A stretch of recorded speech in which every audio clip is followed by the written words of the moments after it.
Ravi de te retrouver, Laurent, ce mois-ci. Moi aussi, Corinne. Pour une nouvelle démonstration de greffe. Le mois dernier, c'était la tomate. Et qu'est-ce que tu vas nous proposer ici? Alors aujourd'hui, nous allons greffer du melon sur un porte-greffe qui est une courge. Attends, du melon sur de la courge? Oui, tout à fait, parce que la courge présente un système racinaire vigoureux, résistant aux maladies, résistant au froid. C'est tout ce qui nous intéresse. Tandis que le melon, lui, a des fruits naturellement très savoureux, si on choisit bien sa variété. Par contre, il a les racines très sensibles aux maladies.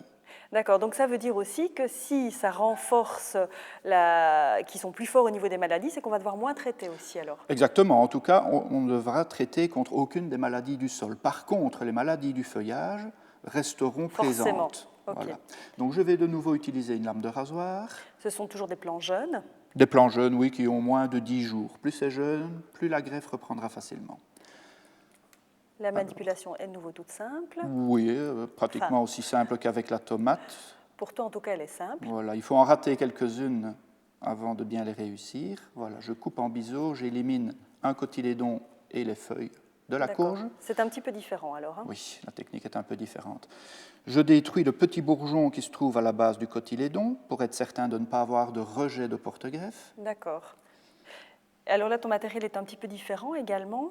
Les pinces que je vais utiliser sont différentes, mais tout d'abord, je vais enlever les racines de mon greffon, toujours par un billet, en dessous des deux cotylédons. Voilà. J'utilise une petite pince, un peu plus grosse que celle pour la tomate, puisqu'on a ici des plants qui sont plus grands. D'accord, on a l'impression que c'est un peu plus simple parce que les plants, effectivement, sont plus faciles à manipuler. Sont plus faciles à manipuler. Oui.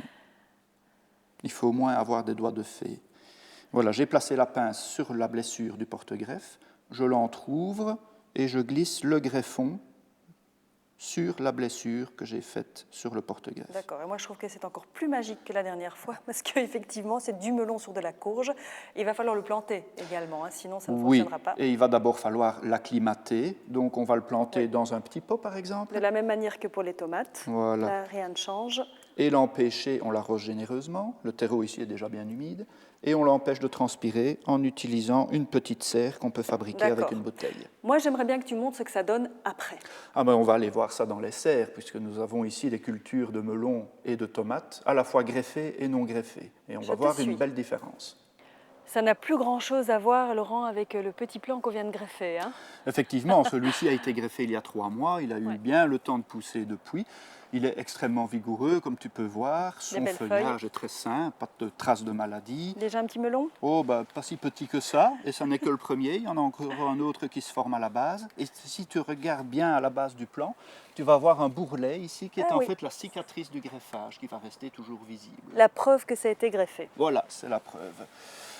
Et alors, comparé à cette plante très saine, très vigoureuse, on a ici un autre plant qui est également sain, parce que c'est une variété qui résiste naturellement aux maladies. Par contre, sa vigueur est tout à fait nettement moins vigoureuse. Oui, il n'a pas été greffé, celui-ci.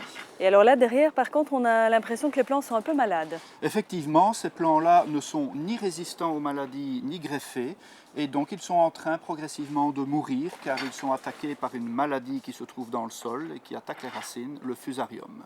D'où l'intérêt de greffer. Et est-ce qu'au niveau des tomates, c'est aussi spectaculaire?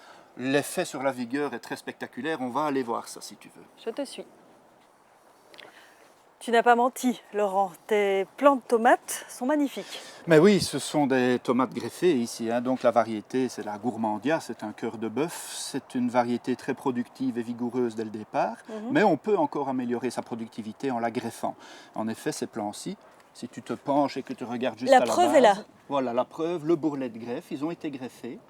Mais alors, ces plants greffés sont tellement vigoureux qu'on peut les conduire sur 2 bras. C'est-à-dire qu'on a décapité le plant à ce niveau-ci. D'accord. Et on a sélectionné 2 repousses pour faire 2 troncs. C'est quelque chose qui ne se fait pas naturellement, ça. Il a fallu le faire... Non, effectivement. Naturellement, le plant de tomate a tendance à se ramifier un peu dans tous les sens, mais on doit conserver un seul tronc parce que la vigueur des racines ne permet en général pas de nourrir plus qu'un seul tronc.